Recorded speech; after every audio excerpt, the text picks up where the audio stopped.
special guest on the channel who recently been to Russia despite the US warnings. He's an American. Why and why did you not listen to your State Department's warnings? Why do I conceal my face? Why do I not show my face? Of course, number one, there's a lot of crazy people on the internet. Of course, there's a lot of hostility towards anyone connected to Russia, Russian language, showing anything in a remotely positive light. There's a great deal of hostility from people from all around the world. And why did you not believe your State Department's warning about Russia? But I quickly went to across a border that most people don't consider that exists. There's no embassies there. So they're like, there's no embassy supports. To be honest with you, I had a little bit of fears. Hold on here. These travel warnings and things, they're not the whole story. In fact, I think a lot of these travel warnings are developed on a geopolitical kind of incentive. This is my enemy, so I'm going to say, don't go there, don't travel there. I mean, I'm from the United States originally. First time that I ever crossed the Russian border into the Russian Federation. The way that the media kind of gets to you, they really do kind of put a little stress on your skin a little bit, going up to the border check. And I didn't know what was going to happen. I'm an Irish citizen and I'm a U.S. citizen, so I travel on an Irish passport. People are like, oh, you went to Russia? Did they not pull you into an interrogation chamber and extract a bunch of information out of you? Or these people were welcoming me with open arms, despite everything that's going on in the world. Like, humanity went to outer space, and the first language spoken in outer space was Russian. It was from the Soviet space program. Russia is the friendliest country I have ever visited. Ruskaya dusha. I'm sure you're being paid by Kremlin. I'm just sure. Yep. This is Igor in Russia. And this here is a new special edition of the live stream, series maybe on this channel. I'm a foreigner that travels to Russia, films Russia, gives guidance to people all around the world who wants to travel Russia. So welcome everybody to the stream. We're going to have a special guest on the channel who recently been to Russia despite the US warnings. He's an American traveler, lives in Ireland. We're going to hear more of his story. Join everybody. Make sure to click the like button, subscribe. And of course, if you want to support my journeys and travels, please use Super Chat or links in the description like PayPal and Buy Me Coffee. Without further ado, let's bring up our guest. There he is. Borscht Bandits, straight from USA and currently maybe in Ireland. We're going to hear more about you. Welcome to the Igor in Russia show. Thank you, Igor. I'm happy to be here. Thank you for having me on. Let's get straight to it. So back again, Borscht Bandit, an American traveled to Russia and post-Soviet countries. And we're going to know why and why did you not listen to your State Department's, warnings. But why did you study Russian language? Yep. So that was the first thing I think that you need to really consider when you're learning a language. First off, is anyone actually going to speak this language back to me? I'll give you a quick example. Maybe about 6 years ago or so, the first country I visited after moving to Ireland was Netherlands. And I did a bit of studying of Dutch on Duolingo. And I went to Netherlands and no one wanted to speak Dutch to me, So it's kind of like, why did I even do this? Right? Whereas Russia, not only Russia, but all of the countries, for the most part, with varying degrees, some more than others, have huge Russian-speaking populations, and they don't speak English. Many people, of course, speak some English, or some people speak really good English. But a lot of people, they don't speak English. They might learn Mandarin, or they might speak other languages. Maybe they only speak Russian. So, in order to have a good conversation, in order to actually really learn the people and learn a country, explore things authentically, you want to have that connection, and you want to actually be able to speak to people. Going around somewhere that you can't understand people. I've experienced this in Poland or even Czech Republic. It's not the same as when you can just strike up a conversation with someone and communicate basic thoughts even, So my goal is to constantly improve my Russian skills, my Russian abilities, so I can have deeper and deeper conversations and drive deeper stories and narratives for my audience and for myself, of course, as well. And you're exactly correct. And in Russia, people do not speak English as much as you would think, comparing it to maybe European level. You can find decent speaking English-speaking people maybe in big cities or some certain people, but that's more like a rarity, I would say. So, but there's one thing also, you don't need to, it's a key to people's soul, and Russian soul is the language for sure. As you probably have come across, just a little bit striking few words and then it goes off. People are happy, more smiling to you as well. Otherwise, you can manage in being in Russia even without single word. Somehow things work out in Russia for travelers that do not speak Russian, but somehow things just work out, and that's the one of the specialties about Russia in general. So one thing, of course, that's many might be asking right now is there some kind of a fear about you being exposed, your face being exposed to the media and having this Russia relation, so to speak, or why do you cover your face? Yeah, I'm sure that's the first thing y'all are wondering when I come on the camera and I'm dressed like I'm ready to rob a train in a Wild Western movie. Of course, my logo, the Borscht Bandit. The bandit is, and of course, is where it comes from. But why do I conceal my face? Why do I not show my face? Of course, number one, there's a lot of crazy people on the internet. There's a lot of hostile people on the internet to content creators in general. I mean, like just even normal content. Okay, and you start engaging and interfacing with Russia, which is very tragically and unfortunately these days. I completely disagree with it. But nowadays, of course, there's a lot of hostility towards anyone connected to Russia. Anyone connected to Russia, Russian language, showing anything in a remotely positive light. There's a great deal of hostility from people from all around the world. Of course, there's a lot of great support, and there's a lot of great people that I'm very thankful for have followers who follow me from all over the world as well. But I think ultimately the best thing I can do for my content is to ensure my safety, but also to use a bit of common sense and yeah, I think it adds a little bit more security to my work. But also, side bonus has helped me really focus on delivering a bird's eye point of view perspective to my viewers. When I was first learning Russian, I didn't have the money to travel. I didn't have the access and everything like that. And what I hope to do through my content is deliver. Maybe you're in that point in life right now. You aren't able to make these trips. Maybe you can't see these places. And I'd like to maybe give you a little bit of a living vicariously in a sense. I want you to feel like you're there with me. I want you to feel like you're also a Borscht Bandit. So what made you actually go to Russia the first time? How many times you've been to Russia or Russia-related places which are not necessarily Russia? And why did you not believe your State Department's warning about Russia? Because it says do not travel to Russia at any means. Yeah, that's right, 100%. And my journey actually didn't start in Russia. My travel journey started in Moldova. Was actually the first country that I visited with a Russian-speaking population. But I quickly went to across a border that most people don't consider that exists, called Transnistria. And to Transnistria, maybe many of the people in the audience are familiar with Tiraspol. Transnistria in English. Its opponents call it Transnistria. That's right. But yeah, so of course the locals call it Transnistria, in English, Romanian Transnistria. But that was where I started. So basically, at the time, I didn't know much about visas. I didn't know about the e-visa program. I didn't know how to get into Russia or something like that. So I thought the easiest place to go would be to Tiraspol. You don't need any visas. You can go as long as you can get to Moldova, you're able to get there. It's a completely Russian-speaking country. Everyone there speaks Russian. All the signs are in Russian. The grocery stores in Russian. And I started in Tiraspol. I studied Russian language there for a week. I bought language courses. I stayed in a local apartment. It was an incredible experience. And that's where I filmed my very, very, very first attempts at content creation there on my TikTok channel. Now, Tiraspol and Transnistria is also a country just like Russia that is like the governments will tell you, don't go there. You're going to get arrested. You're going to get kidnapped. You're going to be murdered. Then we'll never see you again. There's no unlike Russia, there's no embassies there.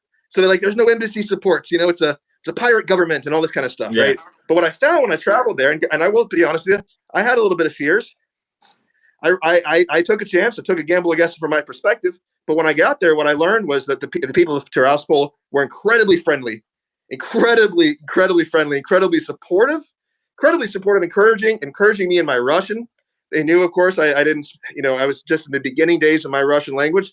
I'd only done Duolingo for 365 days. And that was the first time I learned that, hold on here, these travel warnings and things, they're not the whole story. In fact, I think a lot of these travel warnings are developed on a geopolitical kind of incentive. This is my enemy, so I'm going to say, don't go there, don't travel there, and stuff like that. I mean, I'm from the United States originally. There's countries out there that have travel warnings against the United States. So that's what you got to kind of consider. And when I leave them at a certain, special corner for them. But by the way, and when was the first time that you went to Russia then? Because now this you started off with Transnistria, Moldova. And when was the first Russian trip? I know you contacted me because you had a little bit uncertain, a lot of prejudices and based on truth or just, rumors. But when that happened. Yeah, so that was I would have say February of this year was the first time that I ever crossed the Russian border into the Russian Federation officially. And like you said, I even after going to Transnistria and stuff, the way that the media kind of gets to you, they really do kind of put a little stress on your skin a little bit, Mm-hmm. It's just natural because you don't know, it's the unknown and everything like that. I don't know, I didn't know what to expect. Like you said, I got in contact with you because initially at my plan, I was just going to be in Narva. And I wanted to just go to Ivangorod for the day. And there wasn't a lot of information on that with the border security zone and everything like that. So that's when I reached out to Igor. And by the way, everyone, Igor is incredibly helpful and been really supportive of helping me get to Russia. So a big thank you to you, Spasibo Bolshoi, Igor, for that.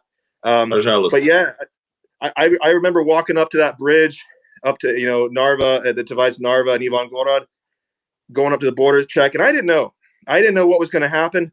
I knew Transnistria wants like a lot of tourism, but I didn't know what Russia was going to do because, of course, I travel on an Irish passport. I'm an Irish citizen and I'm a U.S. citizen, so I travel on an Irish passport most of the time. But it does say that I was born in the United States, and when you travel to Russia with the e-visa program, you have to declare, do you have any other citizenships? And of course, I did. So I didn't know. People are like, oh, you went to Russia? Did they not pull you in an interrogation chamber and extract a bunch of information out of you or whatever? No. Nothing at all. It was the most professional, friendly, and welcoming border crossing experience I've had in years. And it was, and I remember, it was such a huge impact. By the time I actually got over to the other side, and by the time I was going to Kingisepp, which is on my YouTube channel, my trip to Kingisepp. By the time I got to Kingisepp, I was in awe. I was like, oh my gosh, these people were welcoming me with open arms, despite everything that's going on in the world. Like, they welcomed me, and of course that welcome and that hospitality didn't stop for the duration of my visit. So that was the first time I've been to the Russian Federation. And so you basically took a little step, like with your toe. You stepped a little bit to Russia. You didn't go far enough. You didn't go further yet.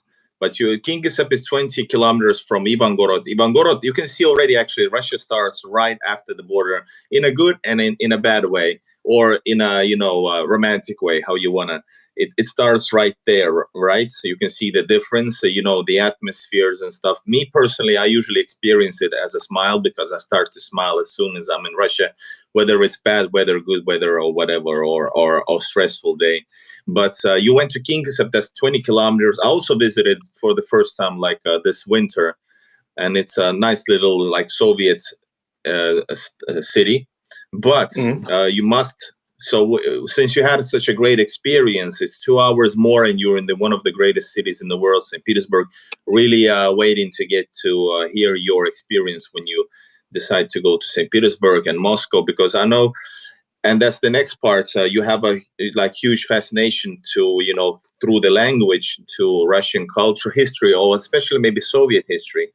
You have this fascinations. Like, I know what you probably feel. It's like a time travel thing, finding something, I don't know, forbidden or lost type of thing. I feel like, me personally, when I find these stuff, I'm not a huge Soviet buff in that way because I was born in Soviet Union. For me, it's like nostalgia. For you, it might be even more mysterious type of thing. But you're gonna go crazy when you see the capital of the Soviet Union and capital of Russia now. So it's gonna be man, you're gonna, I don't know, you're gonna have hard time, constraining. Yeah, of course. Yeah, I think the Soviet Union should be interesting to anybody in the world, of course, because Soviet Union put the first man into space, first human being into space. Humanity went to outer space, and the first language spoken in outer space was Russian. It was from the Soviet space program. The Soviets pioneered a lot of different things. No matter what your thoughts are on different things, there's a lot of things to learn from the Soviet Union. I mean, when here in Western Europe or over in the United States, you got a lot of cities. People are having a hard time affording their rent. There's a housing crisis. There's a housing shortage. That's one thing that looked to the Soviet Union, for example, was massive housing programs that were developed in the 60s. A lot of people might say Khrushchevkas, Brezhnevkas and stuff are ugly, but at the same time, I've stayed in so many of these in my travels, and they're decent housing, especially if they've been well maintained and stuff like that. They're things that people would love to pay good money to stay in these Western cities. There's a lot of things to learn. Of course, I'm from a country that went through various eras and stages of Red Scare purges. People were pulled into prison and interrogation and stuff for their connections or links to any sort of Soviet type of thing. I definitely wouldn't be able to do what I'm doing today back then for sure. And there does create a lot of mystery from that, So it's interesting to actually go and go there, but also talk to the older people. Now that I'm learning a bit of Russian, I can have conversations. I can hear their stories. Not even political stories, just generic stories. What was it like? Well, especially people don't want to talk political, so that's the only way. Of course. But there's still so much to learn, and the House of Cultures, for example, how people celebrated their dance and their theatrics in the middle towns, or how do they eat? What was their grocery stores like? What was the education like? All kinds of different things you can find out. So what's your first impression of Russia, comparing it to America or Ireland where you live now? So what's the 5 points you want to bring up, positive or negative? First point is Russia is the friendliest country I've ever visited. Russia is the friendliest country I have ever visited. People will go out of their way to help you. They will help you, and they will turn down any sort of reciprocal exchange. They'll be like, no, welcome to Russia. We're happy you're here. And then I'm just talking regular people on the street. Regular people on the street people are like, what do you mean? Russia's the friendliest country you've ever been? Yeah, absolutely. But I've been to go to many countries now, thank God. But 100% friendliest. Second point, I would say safety. It is extremely a safe country. And I've never been to St. Petersburg, like you said. I've never been to Moscow. So I'm not one of these kind of people that's like sitting there, not going out to the little towns. That's the only place I've been is the little towns. And it's extremely safe, clean. One thing I would say also is a lot of Russians are very, very cultured and very, very educated people. They're very, very, I don't care who you are. If you just talk to the random guy in the bar, he's got probably a wide range in scopes of interests and topics that he's talked about, or he's learned and educated himself on.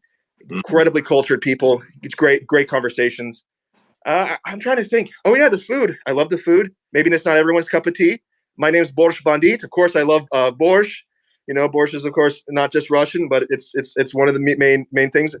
Pelmeni, vareniki, stolovayas. I love that food. Kashas and things. So yeah, grechki. I love all these different types of foods. Trying to think of a negative. Maybe the only negative, and I haven't experienced it too much, of course, is just the cold. I'm not a big cold guy. That being said, I still want to see the cold. I still want to experience it. Murmansk was one of the hero cities of the Soviet Union, and Murmansk is very high up on my list. I want to go there, even though I know which one.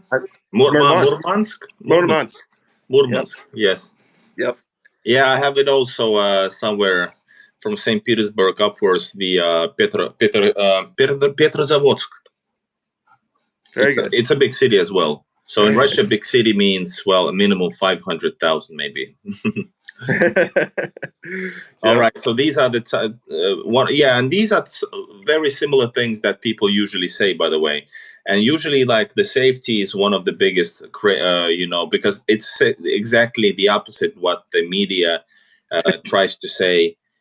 Portray, and also the unfriendliness, trying to portray Russians as evil people, personally, on a personal level, which is totally BS. So the people I've talked about, the Americans, the expats, they always say the same thing when I ask them about top 3 things. These are usually the ones, and this is a good list.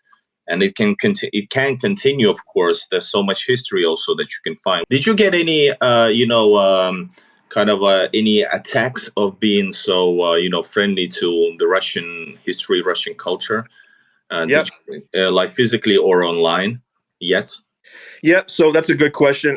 In fact, unfortunately, I regret to say that, yeah, of course I did. And that really caught me off guard.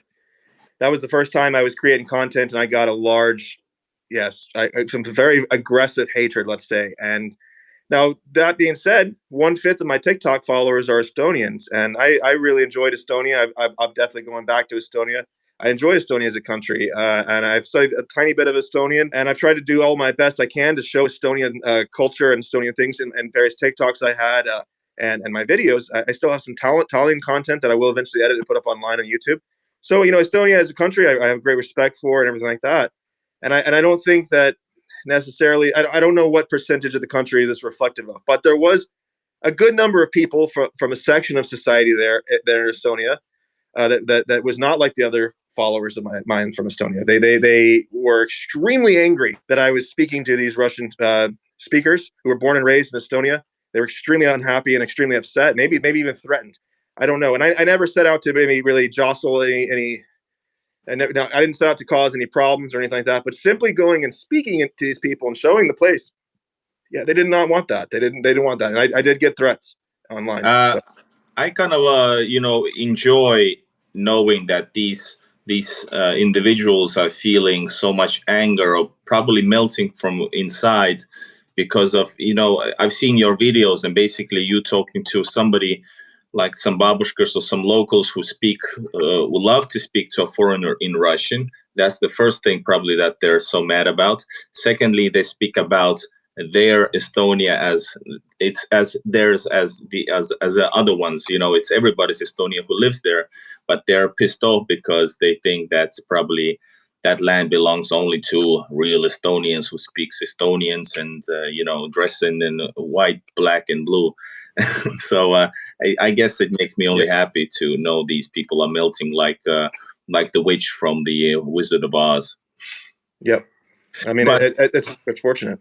Yeah, it's unfortunate, I know, but you had so it was only online. You did not receive this kind of a treatment in Estonia, or a Russian Estonia, as I like to say, because it's a Russian majority there. So you did not get any violence, physical, right? Yet. No, absolutely not. Never. No, they're not even close. In fact, I would have never even known it existed if I wasn't making content. And I'll give you a couple of quick examples. Like even in Tallinn, the capital city, there was many for a country that has said that younger people are not learning Russian anymore, or they're learning English, or trying to kind of replace Russian with English. So their own choice and stuff. But I didn't find as many people who spoke English in Tallinn that I expected. I would start in Estonian when I was in Tallinn. I would start in Estonian. Do you speak English? And there was a surprising low amount of people. And so a Russian actually got me a lot farther in Tallinn than I expected. And you wouldn't know that from speaking online. But it was good that I knew some Russian. Of course, my Estonian isn't very good. But yeah, of course, no. Everyone I met in person was friendly and nice to me in Estonia. So. Yeah, and if there's no this anti-Russian theme, I also really like Estonia. It has so much interesting locations, and Estonians are like Estonians are very nice as well, as long as there's no this politicized or hatred. If that's out of the picture, it's like I really enjoy Estonia as well. And actually really like, well, there's few cities that you must visit, probably is Tartu, Pärnu, and I really like Narva, even though it's like a 100% Soviet building. My quick tips on learning Russian is, if you've never learned Russian before, just start on Duolingo. I know that Duolingo has a lot of complaints, and rightly so, but 10 to 15 minutes a day. I did that for 365 days before I ever went to Moldova, and it was a good foundation. I would consider myself a casual learner. I don't sit there with large stacks of flashcards and textbooks. I did 10, 15 minutes a day. My thing is just do a little bit of Russian every day, and then once you kind of proven yourself, go get a teacher online or something like that, maybe once a week. And Alex says, with 255 million speakers, Russian is one of the most spoken languages in the world.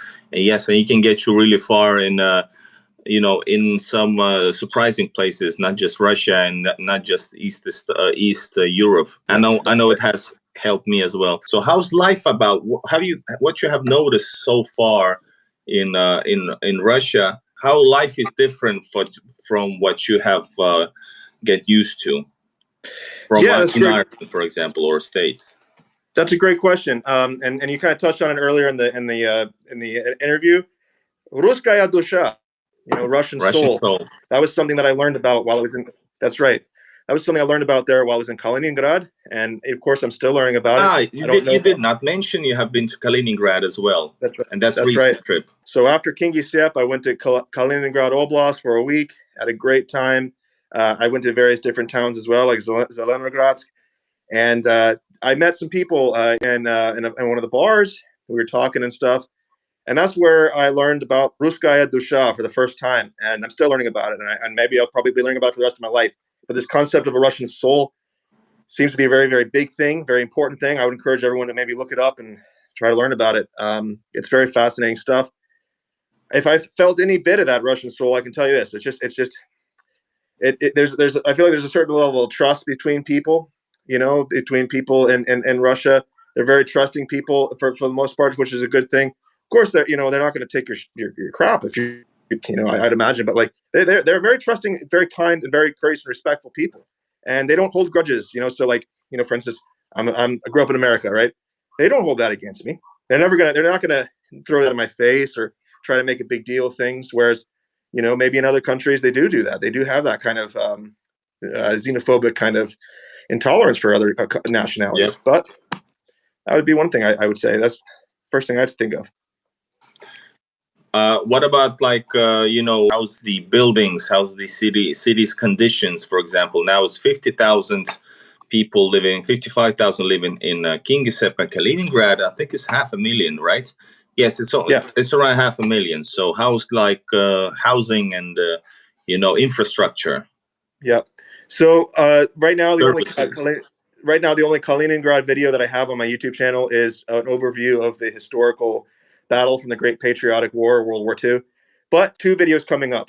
One is the Soviet heritage of Kaliningrad, and the other is the German heritage of Kaliningrad. And a lot of people think this is a myth, but a lot of people think that all the German buildings from the old city of Königsberg were destroyed. That there's no German kind of remnants at all in the city or whatever like that. And don't get me wrong, Kaliningrad is a very important part of Russia. It's an integral part of the Russian Federation. Don't get me wrong on that. But as you know, if you visited Kaliningrad, they do, I think, like to experiment with the German heritage of the city, maybe for tourism, maybe just for local interest or something. But there's a lot more German buildings there than you might expect, and you will see those in my videos. All in all, though, the best thing about Kaliningrad is all of the new buildings. When I was in Kaliningrad, I could tell that the economy was booming. At least it felt that way. New construction all over the place. Zelenogradsk, of course, was like a first-rate beach resort town. I want to go back there next summer for the beach. That is a beautiful, beautiful, beautiful beach town. New resorts going up, new houses. Well, that's the most important thing. New housing and apartments, brand new sky rises for people to live in. Place was, construction was booming in Kaliningrad. So that's all I can say. People have this mentality. Oh, it's this, I don't know, gritty little Soviet. It's a beautiful, beautiful city. All right. So Kaliningrad and Zelenograd, that's a beach resort. Zelenogradsk, what's the word? Because Zelenograd, there's next to St. Petersburg, there is Zelenogorsk. So this is Zelenograd, right? I've been there. Zelenogradsk, yeah, it's right next to the town you were talking about there. Zelenogradsk specifically, was the old German names was Kranz back in the East Prussian days. Mm-hmm. Sorry, that's my washing machine there. If you hear that in the background, but it's the capital city of cats. So do you like cats? If you like cats, Zelenogradsk is the city for you. There's cats all over the town, but they're well looked after. They're well cared for. There's vending machines that sell cat food and all the tourists are feeding the cats. The cat street. These are very, very. Oh yeah, absolutely. This is utopia for cats, basically. And I love, and many people love on my channel, of course, I love stray cats, feeding stray cats, helping them out majorly. But you probably mean the capital city of Russia for cats, because Istanbul is on a whole different level about when we talk about that. But for Russia, that is I have to come with a new perspective next time. I was in 2019 before I was into beautiful cats. I'm sure you're being paid by Kremlin. I'm just sure. Yep. Yeah, I have no family connections to Russia. I have none of that. No one's pulling me to Russia but my own 2 feet. That's the most common thing people will say.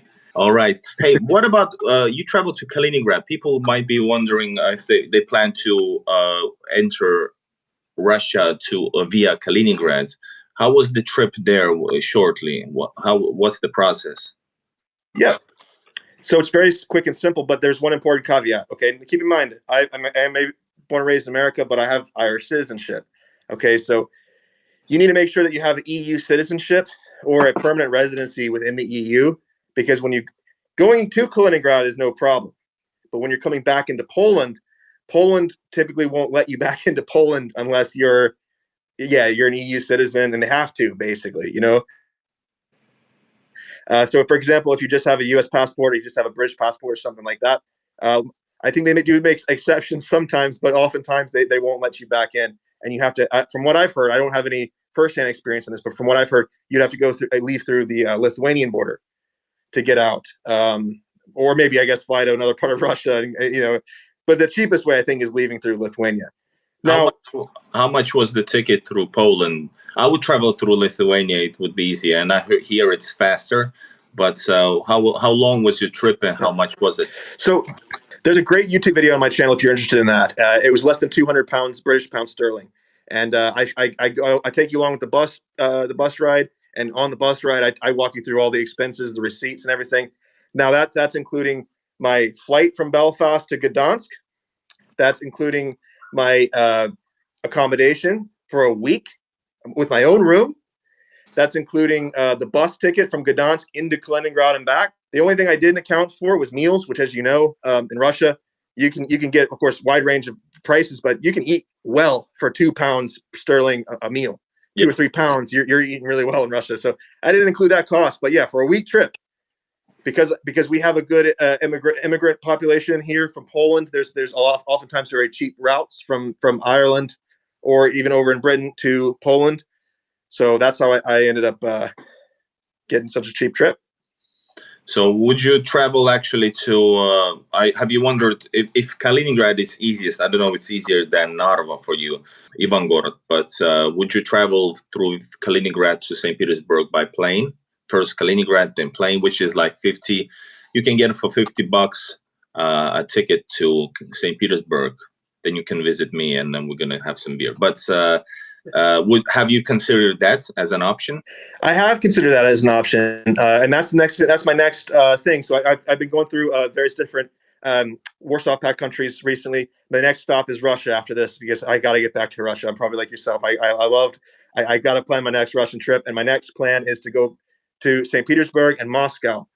The exact route I'll have to double check. Narva was what I was originally thinking, but then of course what I've heard now is the lines at the border or something. It seems to be a little bit different than last time I was there earlier in the year. Yeah, it's got worse. Yeah, that is geographically closer though, so that's probably what I think of. But again, like you said, you can get flights from Kaliningrad. I have another good content creator contact named Stacy in Russia. She actually did travel to Moscow through Gdansk to Kaliningrad to Moscow. So yeah, those are the 2 routes I think I would look into the most, from where I am at least. Otherwise you got to go through Turkey and Serbia and stuff. So yep. And there's a couple other ways if you don't want to be in lines. And plus, I think it's just recently starting 1st of September. It might be getting a little bit easier for what I've seen in the groups, because school started, so there's a little bit less people traveling. It might maybe get better a little bit from the worst situation like that it has been recently. Planning to travel to St. Petersburg from Turkey. What do I do about my phone? I need to buy a new SIM card once I get to the airport to have access. Yes. And the answer is yes, you need to buy a SIM card, but you can get basically 40 gigabytes, 50 gigabytes, unlimited internet basically for around $4 or $5. So you can get it easily with your passport, and paying the 500 rubles around. And that's about it. And the airport is it's easier than even for us that travel. Well, for example, for you, Boris, traveling to Ivangorod, because airports, Pulkova is the international airport. There's every service on the airport. You can get it right away. It works right away. It's cheap, and it's good internet. When you travel to St. Petersburg and Moscow, and if you plan to see some of the, I suggest for many travelers who travel at least for a longer time or a few times, plan to travel a few times to Russia or endlessly, they should get a Russian bank card. It's gonna get your life so much easier and more out of it. And that's and for getting that bank card, you must have a Russian SIM card with a Russian number, so you can actually start to use the bank card. So this is why you should maybe get the traditional SIM card as well. Because, for example, I have the same SIM card for 4 years. I just, I have online, and when I'm going to travel to Russia, I just transfer from a Russian bank the amount that I need to pay for the next month. And if there's no money, it just freezes and it waits for me to start using so it's like really nice system. There's nobody is expecting you to pay while you're not in Russia. All right. So what's up for the future? We are wrapping up a little bit, but what's up for the future? Are you planning to travel more Russia? Do you plan to move to Russia in some point if it gets too wild for you here in the West, or what? Well, I don't think I have any immediate plans to move to Russia. As much as I love Russia, unless, like you said, so stuff starts to get crazy or something but I have a TikTok channel. I started on TikTok, and of course I work full time. So editing's been my biggest hurdle, and I've got a lot of stuff to edit through, but I've really launched here into YouTube. I'm really prioritizing YouTube now because TikTok's changed quite a bit. I'll give you a rundown. Kaliningrad, I've got about 3 to 4 full-time vlogs coming out on that. After that, we've got the Polish People's Republic, exploring the remnants of that. We've got exploring the remnants of Czechoslovakia. And I'm not talking about just going to Prague. I mean, I'm talking about getting out into the small towns and everything like that. And there is a bit of Russian speaking there. Like I said, you'd be surprised where you can end up speaking Russian. But, so we got those vlogs coming out. And then right after that, like I said, we're going to kind of end out the year strong on these vlogs, make sure get all the content pushed out. And then we're starting fresh, new equipment, better audio, better everything, going to Moscow, St. Petersburg to start a journey across Russia. Our goal on Borscht Bandit is to go to every single former Soviet republic, but we'd also like to go to all the major cities of Russia and all the hero cities of the Soviet Union as well. So I think in the second year, you're going to see Moscow, St. Petersburg, Murmansk. I'd like to get to Vladivostok, but we'll see how that's my dream as well. I'm also looking into it. And I'm also looking into Kazakhstan. Kazakhstan as well, I believe, will be coming up in the next year. So maybe we should join in some expeditions together if the time suits. Absolutely. But you must wear this disguise.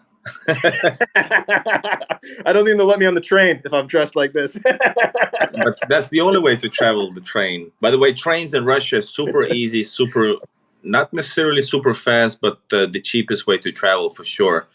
It's nice to have you here. This is the first time we meet, so to speak, but it's really nice talking to you guys. Subscribe to Borscht Bandit, link in the title of the video. If you're new to my channel, I'm also foreign and traveling Russia. And subscribe to my channel as well. Please push like. Well, I'll take the time to say thank you so much for having me on, Igor. Spasibo bolshoy. Я благодарю вас. Thank you so much for having me here. So we're gonna do it in Russian sometime. All right. Thank you. Bye. Take care. Bye, y'all.